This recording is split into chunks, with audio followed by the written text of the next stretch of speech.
Okay, little buddy, you ready to start this? Okay, it's time for Sunday school, Polly. Brothers and sisters, I'm moved to begin today's lesson with a recap and a postmortem.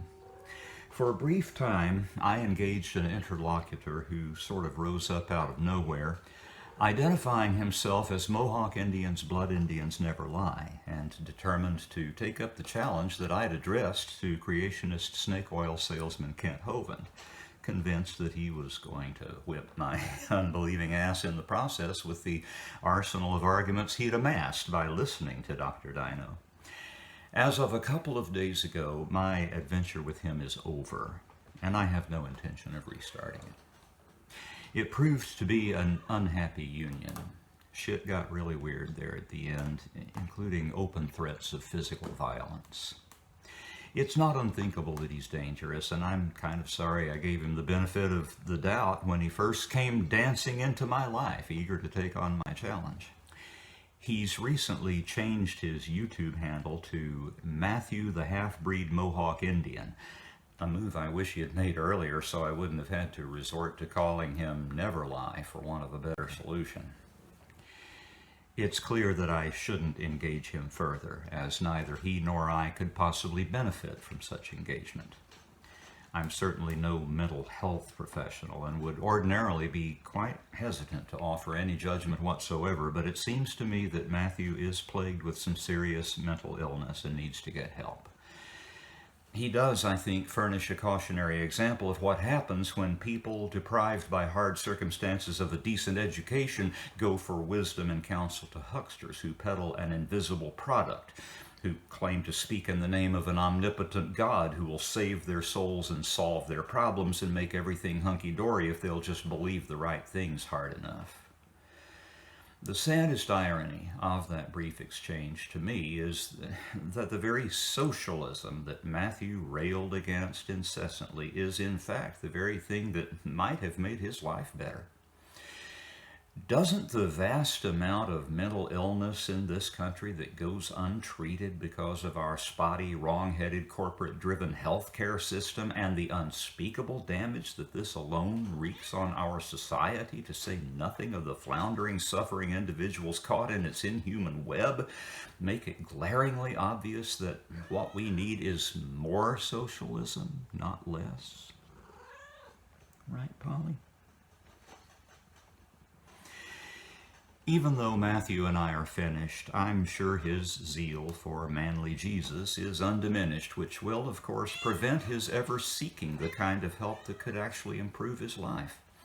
The Bible again and again tells us in its own words why it's not a trustworthy guide to anything, with today's passage from the book of Job furnishing an instructive example. So let's once again turn our reverent gaze to the oldest book of the Bible and see what the Lord has in store for us.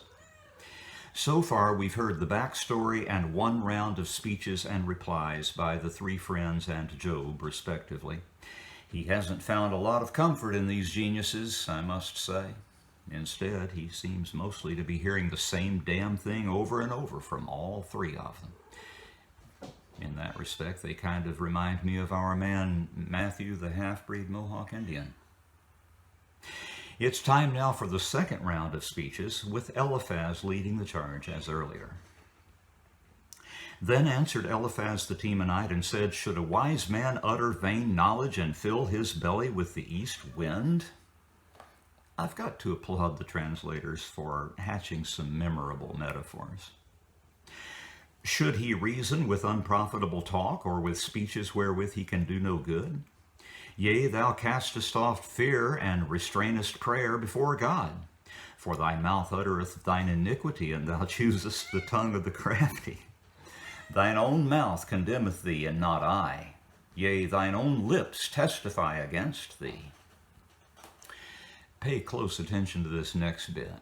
We're going to hear the creator of a trillion galaxies say something very much like it at the end of this dreadful literary fiasco. Art thou the first man that was born, or wast thou made before the hills? Hast thou heard the secret of God, and dost thou restrain wisdom to thyself? What knowest thou that we know not? What understandest thou which is not in us? With us are both the gray-headed and very aged men, much elder than thy father. Are the consolations of God small with thee? Is there any secret thing with thee? Why doth thine heart carry thee away? And what do thine eyes wink at, that thou turnest thy spirit against God, and lettest such words go out of thy mouth? What is man that he should be clean, and he that is born of woman that he should be righteous? Behold, he putteth no trust in his saints. Yea, the heavens are not clean in his sight. How much more abominable and filthy is man, which drinketh iniquity like water? The captains of my salvation used to quote that last bit quite a lot. It sure paints a sorry picture of depraved humankind compared to God's insufferable purity. Sort of smacks of original sin. In fact, it's one of the passages those control freaks who ruined my childhood regularly quoted to support that dreadful idea, along with Isaiah 64:6. But we are all as an unclean thing, and all our righteousnesses are as filthy rags, and we all do fade as a leaf, and our iniquities like the wind have taken us away. Aren't we a miserable, wretched lot in the eyes of God? As Psalm 14 instructs us, the fool has said in his heart, there is no God. They are corrupt. They have done abominable works. There is none that doeth good. The Lord looked down from heaven upon the children of men to see if there were any that did understand and seek God. They are all gone aside. They are all together become filthy. There is none that doeth good, no, not one. What a miserable bunch of floaters we are, eh, brothers and sisters? Either that or the God of the Bible is just a judgmental prick. I know which one I'm going with. Back to Eliphaz. I will show thee, hear me, and that which I have seen I will declare, which wise men have told from their fathers and have not hid it, unto whom alone the earth was given, and no stranger passed among them. Okay, here's that blinding insight that Eliphaz is about to offer poor old Job. The wicked man travaileth with pain all his days, and the number of years is hidden to the oppressor. A dreadful sound is in his ears. In prosperity the destroyer shall come upon him. He believeth not that he shall return out of darkness, and he is waited for of the sword. He wandereth abroad for bread, saying, where is it? He knoweth that the day of darkness is ready at his hand. Trouble and anguish shall make him afraid. They shall prevail against him as a king ready to the battle. For he stretcheth out his hand against God, and strengtheneth himself against the Almighty. He runneth upon him, even on his neck, upon the thick bosses of his bucklers, because he covereth his face with his fatness, and maketh collops of fat on his flanks. And he dwelleth in desolate cities, and in houses which no man inhabiteth, which are ready to become heaps. He shall not be rich, neither shall his substance continue, neither shall he prolong the perfection thereof upon the earth. He shall not depart out of darkness. The flame shall dry up his branches, and by the breath of his mouth shall he go away. Let not him that is deceived trust in vanity, for vanity shall be his recompense. This is kind of hard to listen to, isn't it? These are charges that Eliphaz is hurling at poor old Job, who, remember, is the hapless pawn in a wager between God and the devil. I know, the accuser of the book of Job is not the old dragon of the apocalypse, but as far as my family were concerned, and along with that god-awful cult I was raised in, they were one and the same. And it is through that lens that I'm taking a look at these sacred scriptures, after all. I want to quote verse 31 again. Let not him that is deceived trust in vanity, for vanity shall be his recompense. That's another verse I heard quoted quite a bit during my youth, often coupled with St. Paul's, be not deceived, God is not mocked, for whatsoever a man soweth, that shall he also reap. And with Jesus's, they that live by the sword shall perish by the sword. There was, in that, a stern warning against dallying with the kinds of sins that would come back to bite one in the ass. The fact does not escape me that those geniuses who presumed to mold my young mind were taking godly advice from Eliphaz the goddamn Temanite. I swear I'm not racist, but those Temanites, damn. He shall shake off his unripe grape as the vine, and shall cast off his flower as the olive. For the congregation of hypocrites shall be desolate, and fire shall consume the tabernacles of bribery. They conceive mischief, and bring forth vanity, and their belly prepareth deceit. Not too subtle, is he? Then Job answered and said, I have heard many such things. Miserable comforters are ye all. Shall vain words have an end? Or what emboldeneth thee that thou answerest?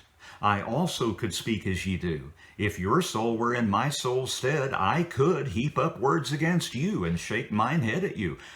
But I would strengthen you with my mouth, and the moving of my lips should assuage your grief.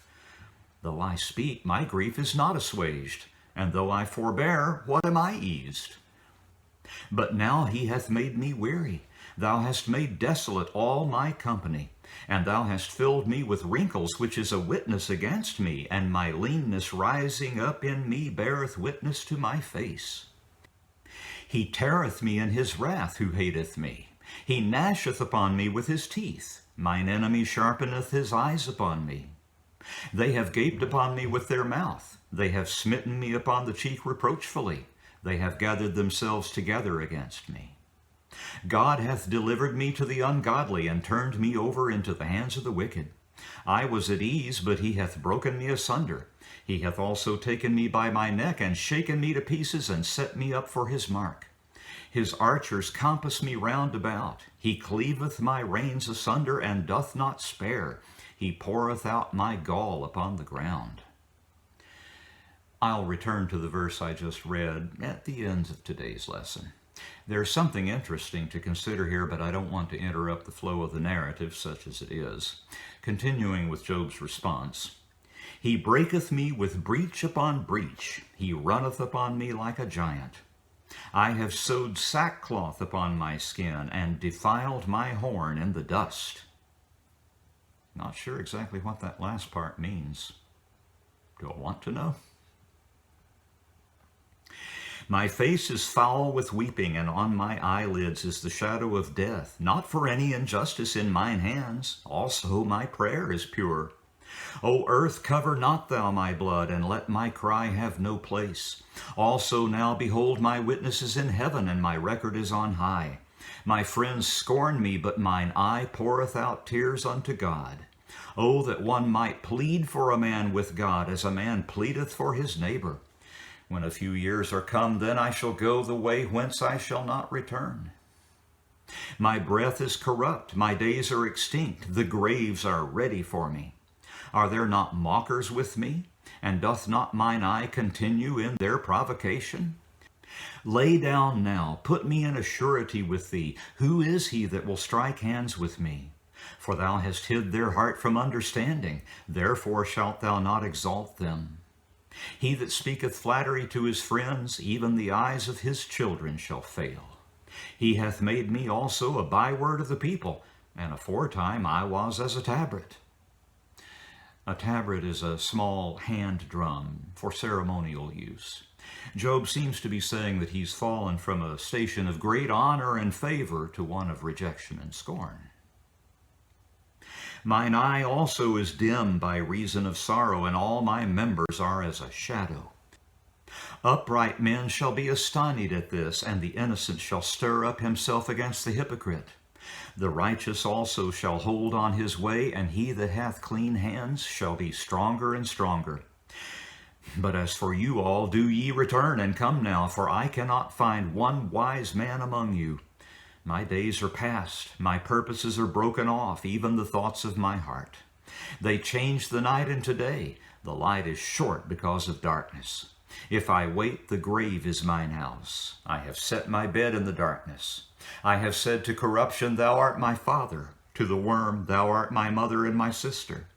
And where is now my hope? As for my hope, who shall see it? They shall go down to the bars of the pit when our rest together is in the dust. Poor old Job really is in a slough of despond here, and I can't help feeling for him. I don't know what his intercourse with Eliphaz, Bildad, and Zophar was like in the years before this calamity struck, but if they were anything then like they are now, one has to wonder why Job was keeping company with them in the first place. Makes one wonder whether maybe old Job himself did his fair share of tearing down the unfortunate in time past, maybe even in the company of these three clowns. If that's the case, maybe he's getting exactly what he deserved. Have you ever seen a video of sharks turning on and devouring one of their own wounded? Well, of course, that's just idle speculation. After all, this whole story is a fiction, a wholly made-up morality tale meant to teach its readers some useful lessons in life. It probably never occurred to the author to include something like that in Job's backstory to make things more interesting. I guess those scenes in heaven would have been a little different, wouldn't they? I want to return to the 13th verse of chapter 16, not to gulp any wisdom from the river that flows from the throne of God, but to take a look at a word with an interesting history. I find it fascinating that there are words whose meaning has, over the course of centuries, been completely reversed. There are quite a few of them, and the infinitive to cleave in that verse is such a word. His archers compass me round about. He cleaveth my reins asunder, and doth not spare. He poureth out my gall upon the ground.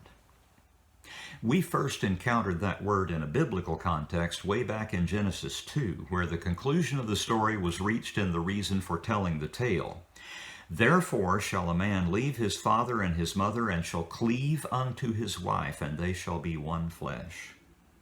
It's immediately obvious that the same word is being used in these two contexts with opposite meanings. In Genesis, it means to cling together, and here it means to separate, to cleave asunder. The image in Job is that of a butcher dividing a carcass. Related words that come to mind seem to hew to that latter meaning. The words cliff, cleft, cleaver, cloven, clover, and cleavage, for instance. There are other examples of this phenomenon in the Bible, including the verb let, which in the 2nd chapter of 2 Thessalonians means to forbid or restrain, and in current usage means to allow. In this chapter, St. Paul is talking about the great apostasy at the end of days and the rise of a man of sin, elsewhere identified as the Antichrist. I'll bet YouTube has something to do with it, don't you? In verse 7 of that chapter, the translators of the King James Version used the word I'm talking about. For the mystery of iniquity doth already work, only he who now letteth will let until he be taken out of the way. Needless to say, this verse provoked much wild-eyed speculation among the cutting-edge theologians up among whom I grew. Who or what is this that stands in the way of the Antichrist?